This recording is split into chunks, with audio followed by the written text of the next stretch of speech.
การจังหวัดเชียงใหม่ประธานฝ่ายคฤหัสถ์กล่าวพบปะศรัทธาประชาชนตามอัธยาศัยกล่าวคำถวายภัตตาหารถวายเครื่องทายทานพระสงฆ์อนุโมทนาแผ่เมตตาวันทาราภะถวายภัตตาหารเช้าแด่พระสงฆ์ในพิธีณลานอนุสาวรีย์ครูบาเจ้าศรีวิชัย9 นาฬิกาผู้ว่าราชการจังหวัดเชียงใหม่กล่าวเปิดโครงการสักการะครูบารักษาห้วยแก้วท่านสิริพรสิริโสดาผู้อำนวยการสำนักงานคุมประพฤติจังหวัดเชียงใหม่กล่าวรายงานวัตถุประสงค์ของโครงการผู้ว่าราชการจังหวัดเชียงใหม่กล่าวให้โอวาทสมาชิกผู้ถูกคุมเจ้าหน้าที่สำนักงานคุมประพฤติจังหวัดเชียงใหม่อาสาสมัครคุมประพฤติจังหวัดเชียงใหม่นำสมาชิกผู้ถูกคุม70 คนออกบริการสังคมพัฒนาทำความสะอาดรอบอนุสาวรีย์ครูบาเจ้าศรีวิชัยและนำตกห้วยแก้วตามโครงการสักการะครูบารักษาห้วยแก้วเป็นเสร็จพิธีอย่าลืมงานทำบุญตักบาตรน้อมรำลึกครูบาเจ้าศรีวิชัยครบ89 ปีที่โรงจอบแรกสร้างทางขึ้นดอยสุเทพอำเภอเมืองเชียงใหม่จังหวัดเชียงใหม่พฤหัสบดีที่9 พฤศจิกายนช่วงเช้า6 นาฬิกาเป็นต้นไปเชิญท่านร่วมงานนี้โดยพร้อมเพรียงกันขึ้นไปถึงจะได้ถึงจะปักเตาไฟขึ้นไปง่ายง่าย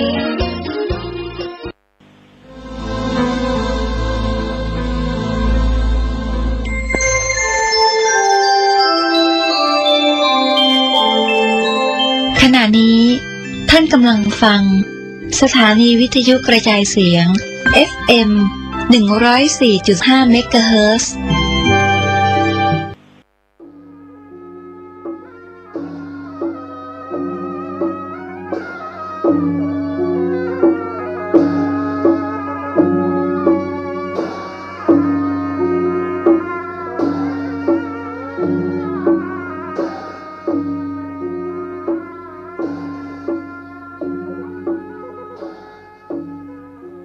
ขอความเจริญในธรรม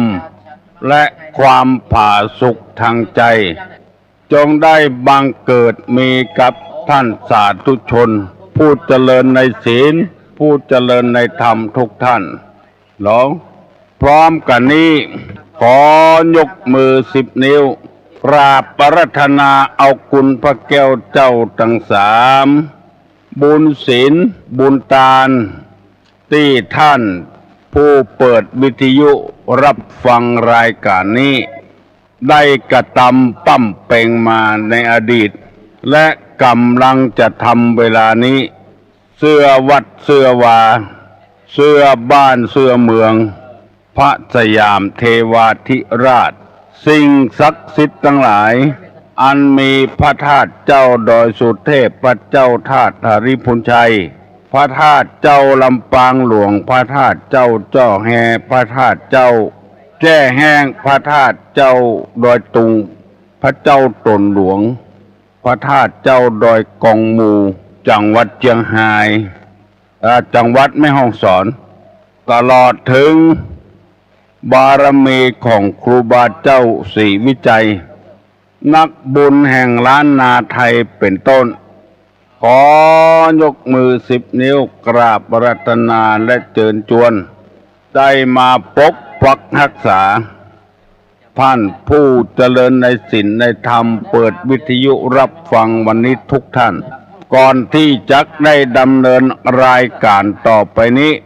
ขออาราธนานิมนต์และเชิญชวนพระสงฆ์พระเจ้าพุทธบริษัททั้งหลายได้ยกมือ10 นิ้วไหว้พระพุทธธรรมพระสงฆ์เพื่อเป็นสิริมงคลกับตัวกับครอบครัวกับการค้าการขายการเดินทางการห้ำเฮียนหนังสือการทำงานต่อไปอะระหังสัมมาสัมพุทโธภควาพุทธังภควันตังอภิวาเทมิกราบสวากขาโตภควตาธัมโมธัมมังนัมมัสสามิกราบสุปฏิปันโนภควโตสาวกสังโฆ สังฆังนะมามิกราบหันทะมยังพุทธัสสะภะคะวะโตบุพภาคณามะกะลังกะโลมะเสนะโมตัสสะภะคะวะโตอะระหะโตสัมมาสัมพุทธัสสะนะโมตัสสะภะคะวะโตอะระหะโตสัมมาสัมพุทธัสสะนะโมตัสสะภะคะวะโตอะระหะโตสัมมาสัมพุทธัสสะพุทธังสรณังกัจฉามิธัมมังสรณังกัจฉามิสังฆังสรณังกัจฉามิตุติยัมปิพุทธังสรณังกัจฉามิ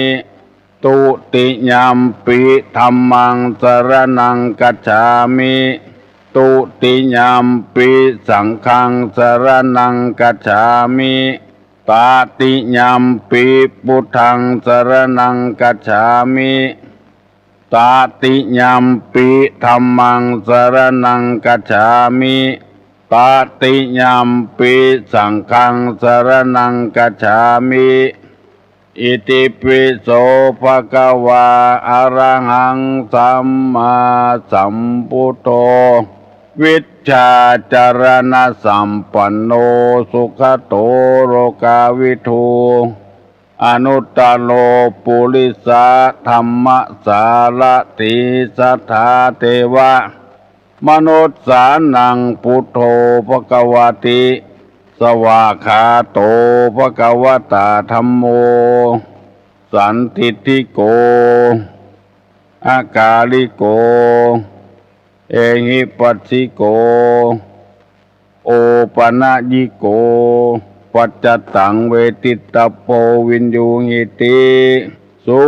ปฏิปันโนภควโตสาวกสังโฆอุจุปฏิปันโนภควโตสาวกสังโฆ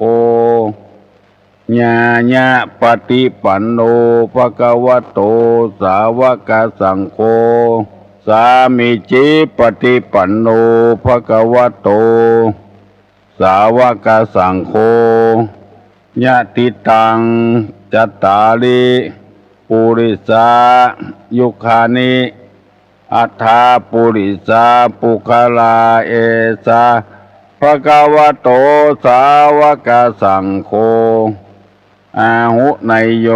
ปาหุไนโยทักขิไนโยอัญจริกาลนิโย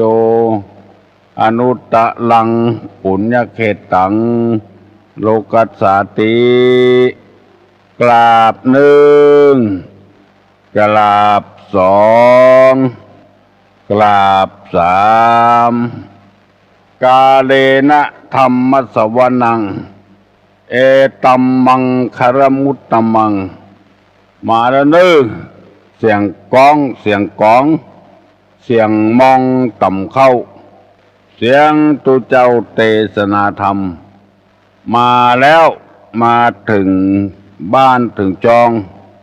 ถึงในหอในเฮือนในมุ้งในสุดถึงในวัดถึงบนกุฏิถึงในห้องนอนของตุเจ้าพระนาย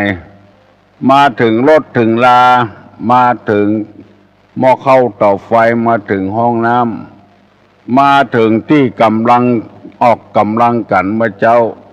มาถึงกุฏิกุฏางที่ท่านผู้ฟังขณะนี้เปิดวิทยุรับฟังอยู่ธรรมะมาถึงกุฏิกุฏางอยู่กุฏิกุฏางเพื่อจะได้ช่วยกันเอาธรรมะไปใจให้หนักๆเพื่อครอบครัว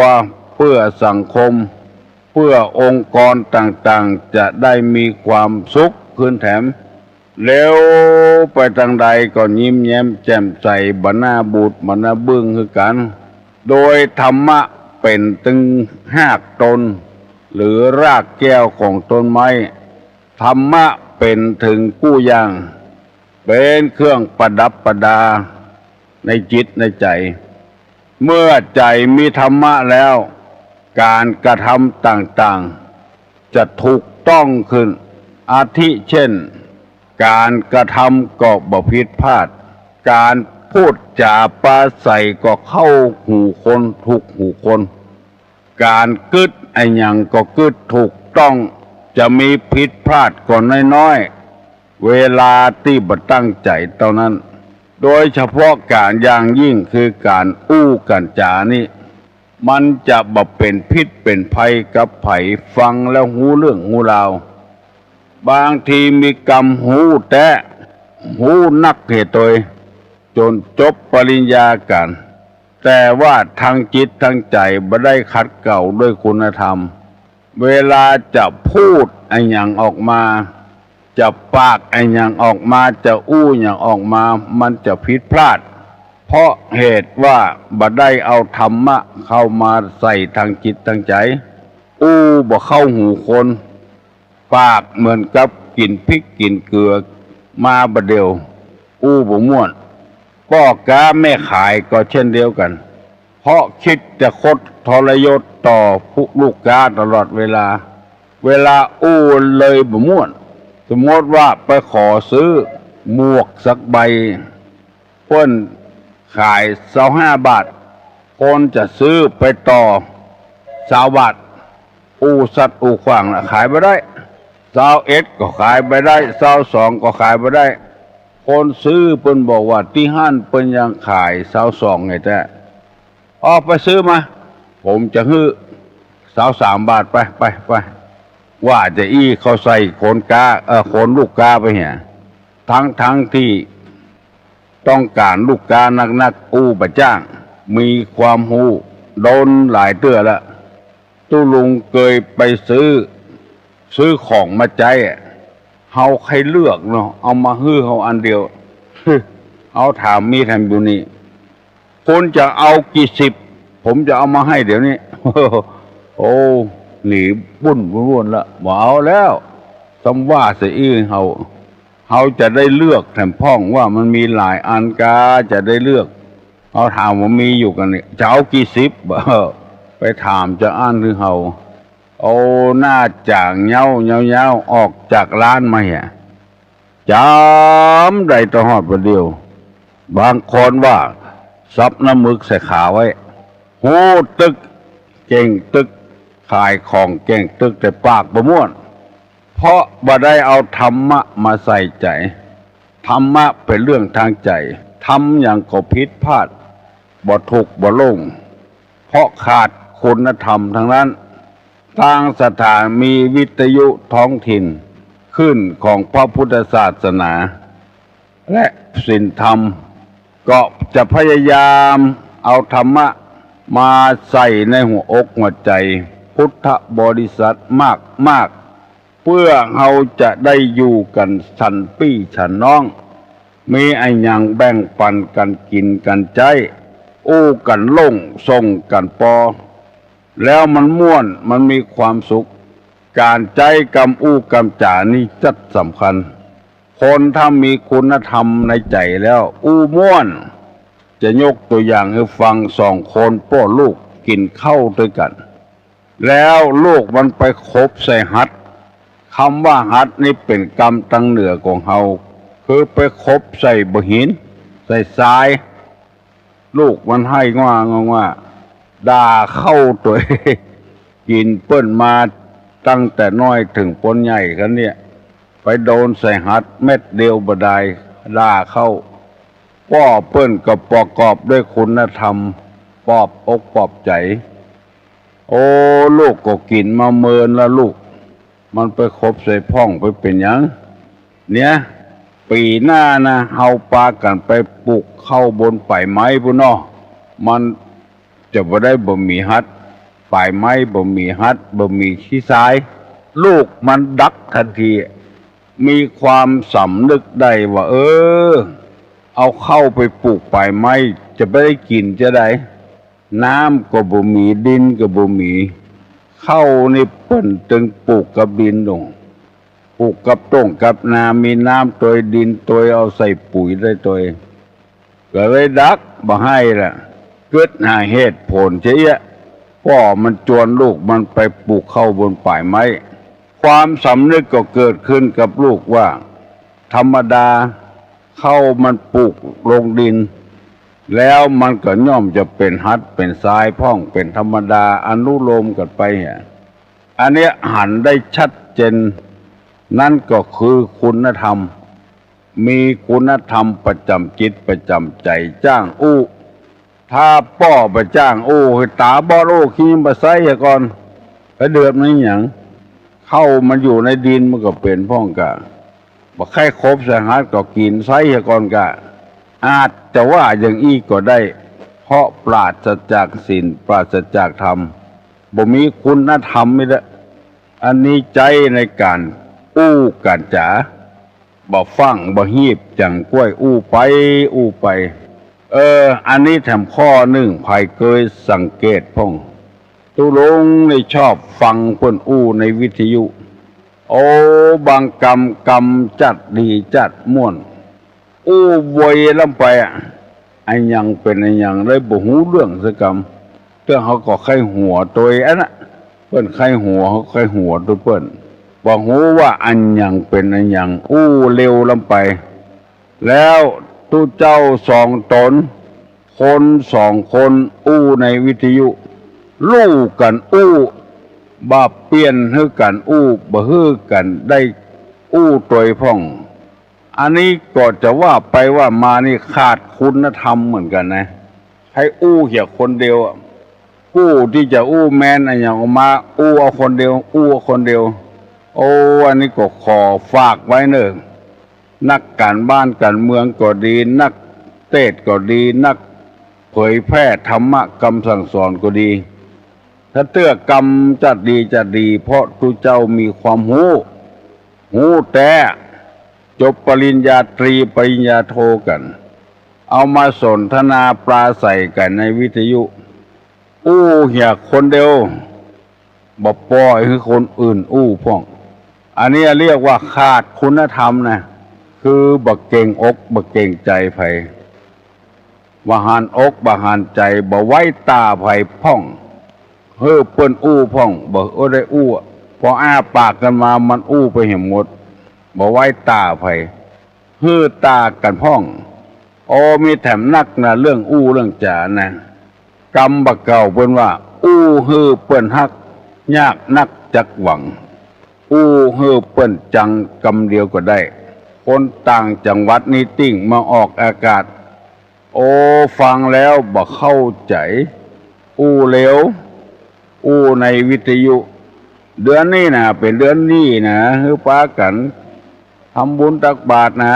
เดี๋ยวจีบบ่ทบประทับบ่ทบยากเลยจีใส่คนเท่า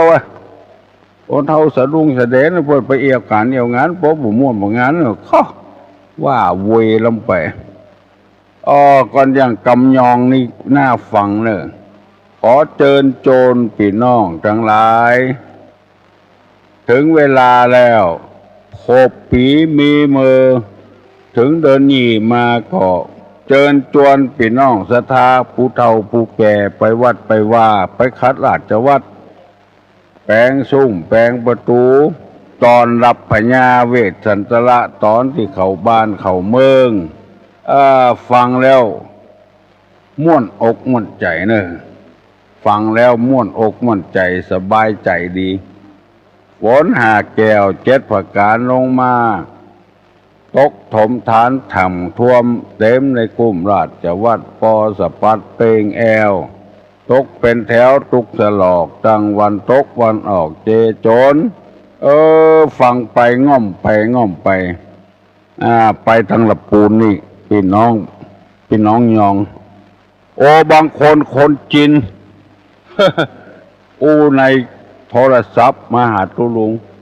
เค้น2 เตื้อ 3 เตื้อถึงหูว่าจะไปหาตุลุงนะตุลุงอยู่ไหมว่าจะไปทำบุญไปทางสังฆทานตุลุงอยู่ไหมอยู่วังไหนก็บอกให้อ้วลอยอ้วจะไปหาลุงอันนี้ต้องบวยแก่แต่เหมาะวิธีอู้นี่นะถ้าคนมีคุณธรรมนี่เปิ้นจะอู้จะจ้าขอโทษเปิ้นว่าจ้าอย่างหมาเกี้ยวน้ำน่ะหย่อม และเข้าใจดีนี่กำเมืองเนี่ยจัดดีออกไปว่าโวยเหียสถาบุหูเรื่องอาจจะในวันนี้หากเป็นวันดีทิฏฐิอันวิเศษเหตุว่าเป็นนักขัตฤกษ์แกล้วกล้าใส่ส่องฟ้าเพิงปอบ่มีสั่งมารอสุนผ่าในห้องฟ้าจักรวาลบ่มีการมัวมืดท้องฟ้าเปิดใสงามใจเนี่ยตามติดสืบติดถีเลือกวันเมงลัคนาเล็งราศีเป็นอันถูกอันมั่นเป็นวันแก้วแก่นสมควรดาวนักขัตฤกษ์จดเจือกันขั้นวางอยู่ในตั้มกลางหมู่ดาวโลหินีเป็นวันสลีอันผ่าเสริฐล้ำเลิศยิ่งกว่าวันทั้งหลายคนจะตาลคนจะเอาปอนมันม่วนใจมันเป็นวันดีหมดอันนี้ไปว่าฝั่งแล้วไปอปีนิยมสันโตสัพพะกรสันโตมาเถวัตนตรัญญูสุขีที่กายโกเป็นว่าภาวะอภิวาว่าโวยลำภาวะอหิวาเอาโลกอหิวาไปใส่เปิ้นภาวะอหิวาว่าจ้าบัดฟังได้ยินชัดถ้อยชัดคำอันนี้นำมาเสนอบดาเนอบัดได้สั่งไผสอนไผเทศธรรมก็เหมือนกันถ้าเอาเทศเป็นน้ำเป็นตัวฟังแล้วมันเข้าใจทำอะไรโพดนี่สารากะลินี่มหาวิบากนี่ฟังแล้วมันม่วนสุลานามาหินิยังปุตตะเสตังนามิตวาสุกาลาจาปาตังมาลายญะนามาวัตถุปารามัทาวิจิตังอาลาสังสัมมาเสติภิกขเวดุลาภิกขุทั้งหลายคาถาปันตนาอันนี้อาจารย์เจ้าตนแป้งกัมปีมาลายอันนี้หากตั้งไว้เพื่อให้เป็นที่ไวและสักการะปูชาแก่คนในเทวดาทั้งหลายฟังแล้วมันชัดถ้อยชัดคำคนที่ขาดคุณธรรมนี่มันจะฟังไปที่ไหนบ่ฮู้ฟังแล้วบ่ฮู้เรื่องสักคำเบิ้นนะวัดโลกโมลีเปิ้นจะเทศธรรมเบิ้นนะถ้าฟังเด้อบางตอนนี่ก็ฟังม่วนชัดถ้อยชัดคำเทศจ้าเปิ้นตึงแบ่งชั่วโมงไว้ฮื้อละว่าถ้าฟังจะหีบไปไหนคนหีบคนด่วนนี่เปิ้นว่าฟังได้บ่ดีเอาเผาไม่บ่ดีกินหมู่นี้เป็นต้นเน้อฟังไปเตอะตุลุงจะนำมาเสนอสอนให้วิธีการอู้เฮอเปิ้นฮักยากนักจักหวังเฮอเปิ้นจังกำเดียวก็ได้วิธีวิธีจ่านี่ปราศจาก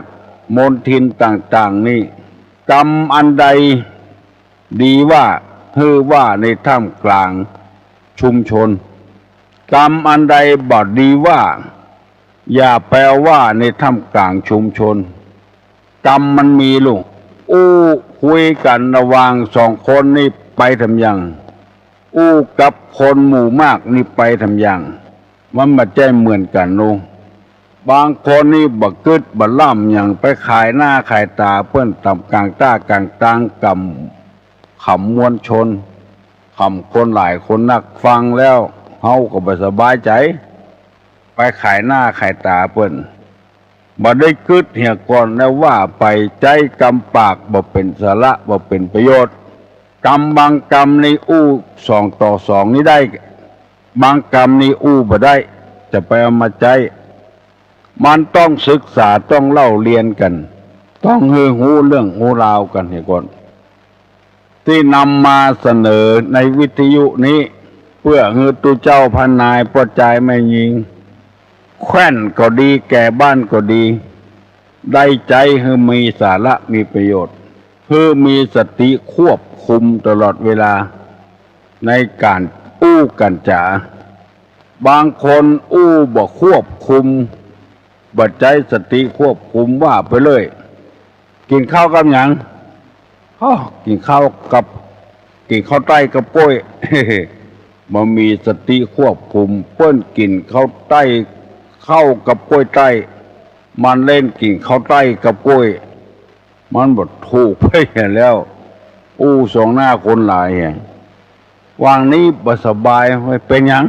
กินน้ำอ้อยวันเดียวเมื่อยสองก้อนกันนะอันเนี้ยว่าฟัง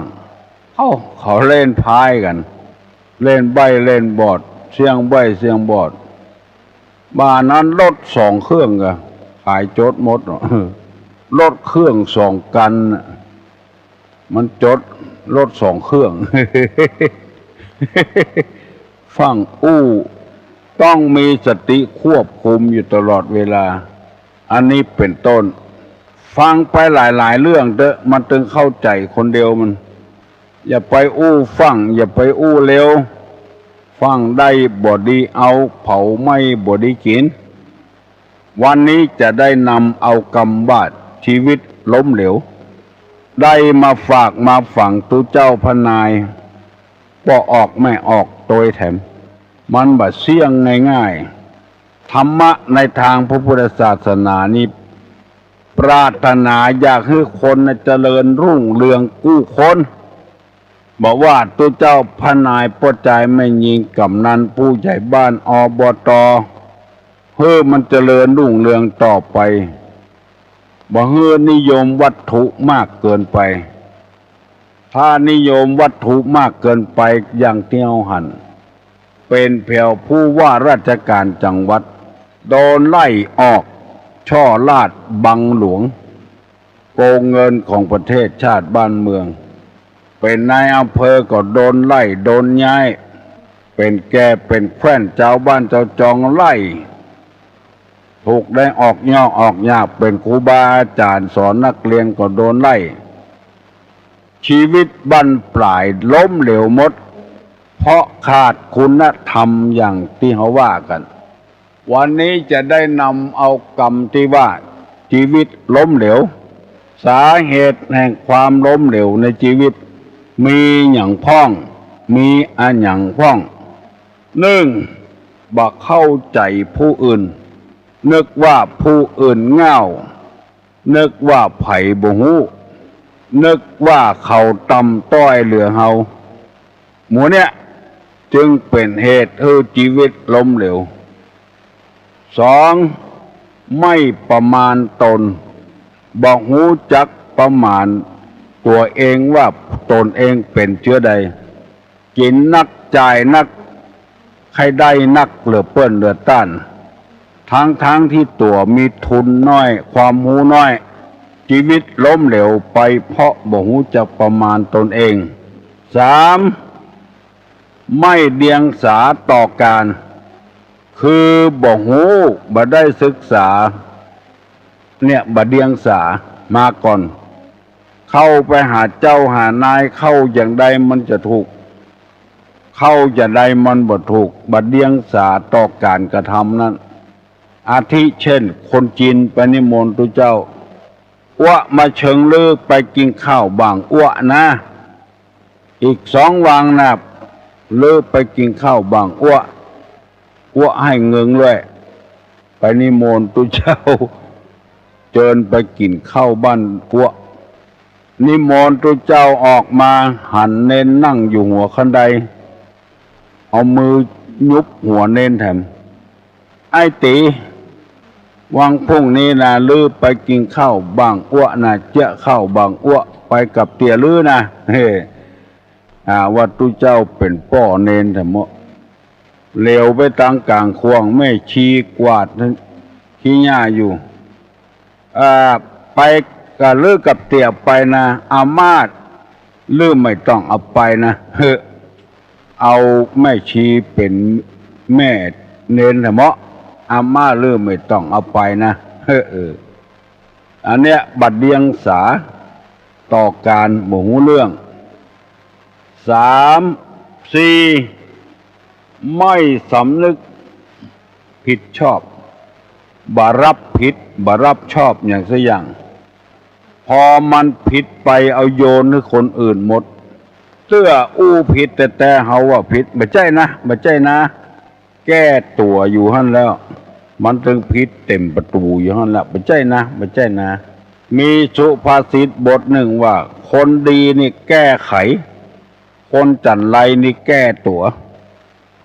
ติ้วครัวพอจะถึงบ้านละลูดมือไปเหี่ยว่าก็บ่ได้บ่ใช่นะยังบ่ใจเตื้อเนี่ยบ่สำนึกผิดชอบผิดนี่บ่เอาอันถูกนี่เอาเป็นของมันหมดแล้วข้อที่ห้าว่าโลภโมโทสันอันนี้เขาให้ระวังอนาคตจะล้มเหลวชีวิตจะล้มเหลวโลภโมโทสันเนี่ยนึกว่าไผบ่ฮู้เพิ่นฮู้กันหมดปากบ่ได้น้อยหูน้อยหันน้อยปากบ่ได้จะเอาได้แค่คนเดียวดีคนเดียวกินเนี่ยคนเดียวข้อที่หกเย่อหยิ่งยะโสเหมือนกับอึ่งยะโสไปที่อื่นปิกมาหาลูกมันบอกคือแม่มันว่าตะกี้มีสัตว์ประหลาดมาเฮานี่ตัวใหญ่มอกไรใหญ่เบ่งต้องให้ลูกพอมันใหญ่มอกแม่นี่กะใหญ่เลยนั้นก่อนเบ่งแถมใหญ่เลยนั้นอยู่เบ่งเข้าต้องแตกตายไปเหี้ยยะโสลำไปเย่อหยิ่งมันนึกว่ามันมีไผใหญ่เต้ามันละงัวเปิ้นมาหาลูกมันหันเข้าใส่เบ่งออกจนต้องแตกตายไปเหี้ยตายเพราะเย่อหยิ่งยะโสนั่นเองอันนี้อนาคตก็จะพลาดหวังจะล้มเหลวข้อที่เจ็ดว่าโป้ปดมดเท็จโป้ปดมดเท็จของน้อยเอาเป็นของใหญ่ของบดีเอามาเป็นของดีเอามาก้าเอามาขายมาประกาศโฆษณาอันนี้เป็นข้อที่เจ็ดข้อที่แปดคบค้าเสเพนไปคบกับคนบดีพ่อก็ว่าบดีแม่ก็ว่าบดีโคตรอิจฉาตาร้อนพ่องบัดตันสมัยพ่องลูกแม่ยิงปลาปอดจายมาเอี่ยวบ้านโอ้นักแก่เนอะยิ่งบะเดียวซ้ำหายเงียบไปเลยพ่อบอกกลัวขายหน้าขายตากลัวเสียศักดิ์ศรีของพ่อของแม่ถ้าลูกปวดใจนี่ปลาไม่ยิงมาเอี่ยวนี่พอจะอู้ได้ปลาเปิ้นมาหันลักหันฐานหันบ้านหันจองอนาคตไปหน้าจะแต่งงานกับกันอันลูกไม่ยิงนี่ปลาปวดใจมาเอี่ยวบ้านเอามานอนบ้านโดยแถมโอ้ปิ้นไปเห็นแล้วโลกนี้อันนี้อนาคตจะล้มเหลวเนอะที่ตุเจ้าว่าตะกี้นั่นก็คือคบค้าเสเพนคนเป็นนักเลงนู่นนั่นคนเสเพนเนี่ยเสเพนี่คนดีๆแต่ว่าเปิ้นจะไปเอามาจะได้เอาปอดจายมานอนในบ้านในจองตัวส่องหน้าพ่อส่องหน้าแม่ปัวบอกกลัวขายหน้าพ่อหน้าแม่พี่น้อง10สาวชาวบ้านเปิ้นหันเขาใส่โอ้อย่างมาดื้อมาดันอีลำเหลือลูกเฮยหลานเฮ้ยหัวพ่องเก่งพ่องอนาคตมันจะไปเจริญแค่ไหนแล้วก็ข้อที่ต่อไปนั้นว่าเกียรติค้านต่อการงานอันนี้แน่นอนแล้วอนาคตไปบ่ไกลในวัดนี้ครูบาอาจารย์เปิ้นมาใจเอานักเรียนมาสอนเปิ้นว่ากศนแปลว่าการศึกษานอกโรงเรียนมีตึงไม่ยิงมีตึงปอดจ่ายสายเดียวก็มีเอวมีตังลุ่มบุญก็มีกระโปรงล้ำหัวเข่าก็มีสปะสปืนเมื่อน้อยๆยังบ่เฮียนมาเฮียนเมื่อแก่เมื่อเฒ่าก็อยู่ในข้อนี้เกลียดค้านบ่เฮียนแอวไปแอวที่อื่นเหียอันนี้ก็เรียกว่าเกียรติค้านต่อการงานที่จะต้องทำพวกออกไม่ออกเฮ้ยพี่น้องทั้งหลายเฮ้ยเจ้าหน้าที่หัวหน้าสถานีเปิ้นสั่งไว้เนอะ เปิ้นว่าบ้านเมืองยังบ่ปกติเตื้อยังอยู่ในอายการศึกอยู่เปิ้นบือฮื้อฮับโทรศัพท์หน้าไม้นะขอว่าง่ายสอนง่ายหน่อยเตอะในระยะที่ตุลุงอธิบายธรรมเนี่ยฟังโทรศัพท์มาเตื้อถ้าเจ้าพี่เจ้าน้องใครโทรก็โทรหลังไม้หลังจากที่ตุลุงจบไปแล้วจะนั่งอยู่ในห้องส่งสัก10 นาทีแล้วจะลุกออกจากห้องส่งโทรมาเตอะ053-121-058หลังไม้เนอะหน้าไม้นี่บัดเดียวนี่เปิ้นบัดตาเด้อนะขอขอบคุณเนอะที่มีความเป็นคนว่าง่ายสอนง่ายบัดดื้อบัดดึงกันเนาะเอากันเหียก่อนระยะติอูนี่ฟังโทรมาเตื้ออันนี้เปิ้นฮ้องว่าขี้ค้านต่อเนี่ยการเนี่ยงานอันนี้ก็เป็นเหตุคืออนาคตล้มเหลวข้อที่10ก่อหนี้ก่อสินปล้นตัวมีทรัพย์สมบัติน้อยวัตถุน้อยไปยืมเงินปล้นนั้นสมมติว่ามีนา10ให้ละล้านก็10 ล้านไปยืมเงินเปิ้นมาเป็น20 ล้านบุญอันนี้ก่อหนี้ก่อสินปล้นตัวอันนี้อนาคตก็ไปบักไกข้อที่11ได้อธิบายเมื่อตะว่าขี้เหล้าเมายาอันนี้อนาคตก็บ่เจริญบ่สดใสหัวยำเป๋ลุกมาก็กินกลางวันก็กินค่ำมาก็กินมีสตางค์บ่ได้ล้นไปซื้อเหล้าอันนี้คือระวังตัวเด้ออนาคตนี่บ่สดใสขี้เหล้าเมายามีท่านจัดนักตุลุงได้อธิบายตะว่าแล้ววันนี้จะต่อกรรมที่ว่าหูเบาเฉาปัญญาคำว่าเฉานี่เป็นภาษาไทยเนี่ยถ้าเป็นกำเมืองเขานี่ว่าเหี่ยวเป็นคนหูเบาตัวปัญญาเหี่ยวมีสติปัญญาเบาใจเชื่อคนง่ายหูเบาเปิ้นจักจวนไปทางใดก็ไปหมดไปได้ยินวิทยุออกอากาศคนเฒ่าแม่ยิงขายที่ให้ที่นาเก็บเงินไว้300,000คนที่หูก็มีลูกคนเดียวเพราะมีลูกคนเดียวเป็นผู้ชายพี่น้องเพื่อนบ้านใกล้เฮือนเคียงบ่ฮู้เก็บไว้เมินละ400,000โอ้มีคนมาปอบ2 เตื้อ3 เตื้อลงกำอู้ของเปิ้นหูเบาเฉาปัญญามีคนมาจุคำบ้านคำจองว่าป้าเนี่ยเป็นคนดีเป็นผู้สูงอายุผู้ประกอบคุณงามความดีให้แก่สังคมบัดเดียวเนี่ยตั้งในหัวในวังเปิ้นส่งผมมาเปิ้นจะโอนเงินเข้าบัญชีป้าเนี่ย6 ล้านป้าเพิ่นก็บอกว่าถ้าเป็นความจริงจะปรึกษาลูกเต้าก่อนไม่ให้ใครรู้มีป้าคนเดียวนั่นแหละรู้เพื่อโน่นถ้าป้าเป็นอย่างใดอย่างหนึ่งมายายเนี่ยเขาจะเปิดบัญชีของยายจะรู้ว่ามีเงินเป็นตั้ง6 ล้านมาคนมาจุแถม2 คน3 คน4 คนเข้าแต่งเนื้อแต่งตัวดีก็ได้ลงเชื่อเปิ้นให้ข้อแม้อย่างเดียวนะต้องเปลี่ยนบัญชีทำไมเน้อยายเน้อบัญชีเก่านั้นใจบ่ได้ให้ยายเบิกเงินบัญชีเก่าแล้วเพื่อจะเอามาใส่บัญชีใหม่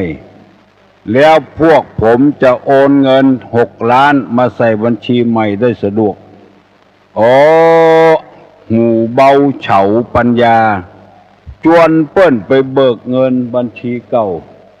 จะเอาเข้าบัญชีใหม่โดยป้าบ่ฮู้เรื่องอุ้ยบ่ฮู้เรื่อง ยายบ่ฮู้เรื่องสักอย่างเขาก็ไปเบิกเงินน่ะแล้วบ่เข้าบัญชีใหม่บัญชีเมยสกรรมเบิกเงินได้400,000เอาขึ้นใส่รถเนี่ยแล้วบอกว่ายายนั่งอยู่นี่เดี๋ยวนะผมจะไปหาน้ำมาให้ดื่มเบิกเงิน400,000เอาใส่รถแอนไฮแซบแม่อุ้ยก็อยู่ธนาคารแง่นงาบเขาป้ากันหนีไปเหี่ยหมดได้เงิน400,000ของยายบัญชีใหม่ก็บ่หันคนก็บ่หันมาสำนึกได้เมื่อลุนว่าถูกหลอกถูกลวงมันง่ายมันจะตายไปอู้กับคนหูเบาเฉาปัญญานี่แม่อุ้ยก็มีความโลภเกิดขึ้นมานึกบ่ฝันเนี่ยก่อนว่าอยู่บ่ได้เปิ้นจะเอาเงินมาฮื้อ6 ล้านเอามาเนี่ยอย่างแถมบ้านก็มีอยู่แล้วลูกก็มีอยู่แล้วยังจะเอาแถมอยู่6 ล้านอยู่ปราศจากคุณธรรมร้อนๆอนาคตไปที่ไหนมีแล้วเงินเงิน400,000จะไว้ให้ลูกให้เต้าขายให้ขายนามรดกแต่พ่อแต่แม่มาเมินเนาะถูกช่อถูกโกงไปจนนักบอกว่าบ้านใดเมืองใดในสมัยเมื่อเงินบูมแต่ก่อนที่บ้านจานสวนนี่จนกันขายมดพ่อหลวงแก่บ้านกำนันบางคนจนปลอยขึ้นมับเป็นนายหน้าขายที่ดิน100,000บ่ขาย200,000บ่ขายโป๊ะเข้า800,000ก่อนตั้งแต่เกิดมาบ่ปะเงิน800,000กำเตื้อก็ขายที่ดินมันอยู่หั่นแล้วมันถึงบ่เน่าบ่เหม็นแล้วจะเอาเนี่ยหยังก็ได้ขายเอาเงินมาจ่ายเงินนี่มันจ่ายง่ายกินง่ายจ่ายโอย หูเบาเหี่ยวปัญญาอ่อนปัญญาเหี่ยวปัญญาเฉาหมดเนื้อหมดตัวเสียอนาคตไปหมดเปิ้นไปฟังธรรมก็บ่ไปเปิ้นมาอบรมวิชาชีพก็บ่ไปล่างเตื้อเปิ้นจะมืออาชีพตัดผ้ากาแปลงดอกแปลงดวงกาเปิ้นจะมาอบรมบ่ไปถ้าจะไปนี่ต้องฮื้อเบี้ยเลี้ยงตัวแถมกันก่อนฮื้อเอาเงินตัวแถมเอาความรู้ตัวแถมจะมีเทวดาตนใดมาใจดีแต่น้ำเหลืออันเนี้ยคนหูเบาเฉาปัญญาบ่พ่อบ่กวยบ่หูบ่หันจวนไปปล่อยหลวงจวนไปกินไปตานขนาดไปฟรีแท้ๆนะบ่เฮือได้ตุกได้ยากไอ้หยังมีก็ตัวเป่าไปก่อนยังบ่ไปเตื้อแจ้อยู่บ้านอยู่จองหั่นน่ะญาติตยใจกูอย่างนะไปฟรีมาฟรีต้องเสี่ยงอย่างนะเอารถใหญ่ขึ้นขี่ก็ว่าขึ้นยากลงยากตยใจเซาะรถตู้มาฮือแถมก่อนยังบ่ไปเตื้อคือระวังเน้ออนาคตนะมันบัดเจริญก้าวหน้าบ่มีจิตบ่มีใจจะเอาอกเอาใจไผสักน้อยแจ้อยู่บ้านวันค่ำผลประโยชน์เนี่ยก็บ่ได้อ้างงานหั่นอ้างงานนี่อันเนี้ยเป็นข้อที่12หูเบาเฉาปัญญาเหี่ยวบางเตื้อก็ไปหั่นของดีๆนี่บ่พ่อบ่ก้อยไปแล้วเอาของบดีมาอู้กันเต็มรถเล่าขวัญเปิ้นตัวทำต่างหากเกิดมาเป็นคนตึงเตื้อฟังไปเตอะพอออกไม่ออกตึงบ่ผิดตุลุงว่าถูกกรรมเพื่อจะแก้นิสัยคนบ่ฮื้อเฉาปัญญาบ่ฮื้อหูเบาเอาปอนอายุวัฏโกธนะวัฏโกสิริวัฏโกญัสสะวัฏโกปะละวัฏโกวันนะวัฏโกสุขวัฏโกโหตุสัพพตาทุกขโลกาพญาเวลาโสกาจันตุจุปตวาอเนกาอันตริญญาปิเวนะสันตุจติจสา วุธาปจายโนจัตตาโลธรรมาวัฏันติอายุวันโนสุขังปลัง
ขณะนี้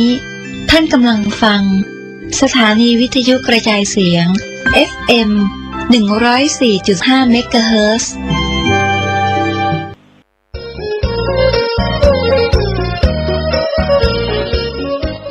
การทำบุญตักบาตรน้อมมุทิตารำลึกครูบาเจ้าศรีวิชัยครบรอบ 89 ปี พิธีลงจอบแรกการสร้างทางขึ้นดอยสุเทพตำบลสุเทพอำเภอเมืองเชียงใหม่จังหวัดเชียงใหม่วันพฤหัสบดีที่ 9 พฤศจิกายน 6:09 น.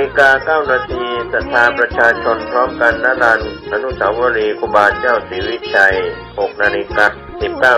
ประธานโดยท่านผู้ว่าราชการจังหวัดเชียงใหม่ถวายเครื่องสักการะครูบาเจ้าศรีวิชัยถวายเครื่องสักการะเจ้าแก้วนวรัตน์พระครูปัญญาสังฆการผู้ช่วยเจ้าอาวาสวัดศรีโสดาพระอารามหลวงนำกล่าวคำถวายเครื่องสักการะครูบาเจ้าศรีวิชัยพร้อมโยงเข้าบาตร 6:20 29 นาทีพิธีทำบุญตักบาตรรำลึกมุทิตาครูบาเจ้าศรีวิชัยกับพระภิกษุสามเณร219 รูป 7:29 นาที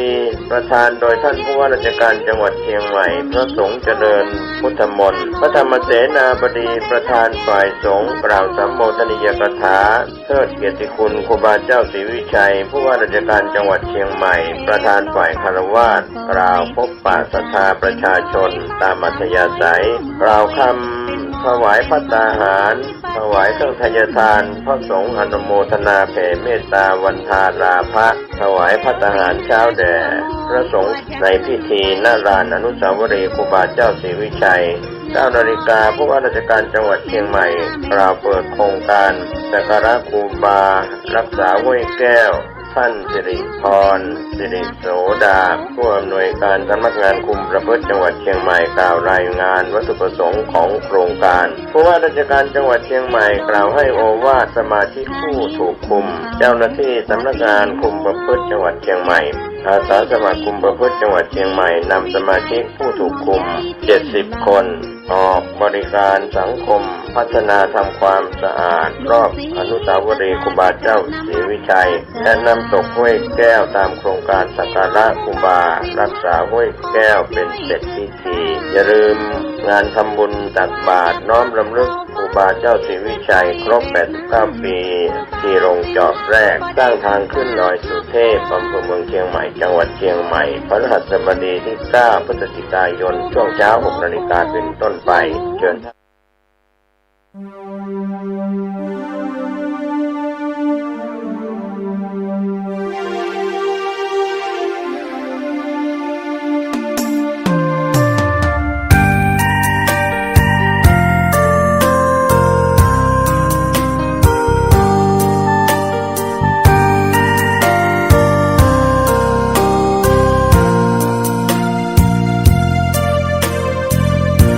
หยุดนิ่ง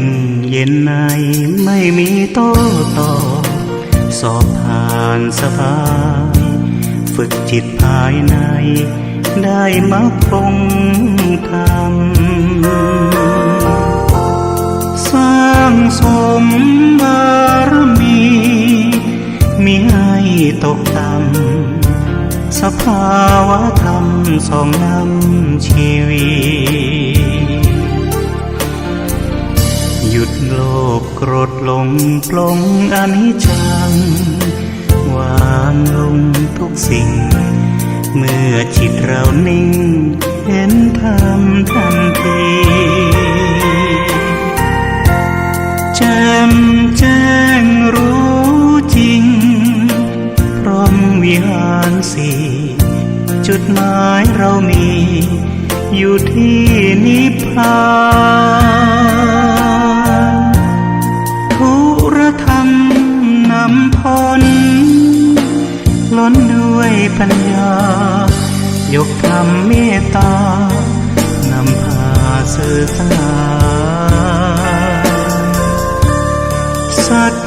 จะโยนิโสมนสิการองค์โพ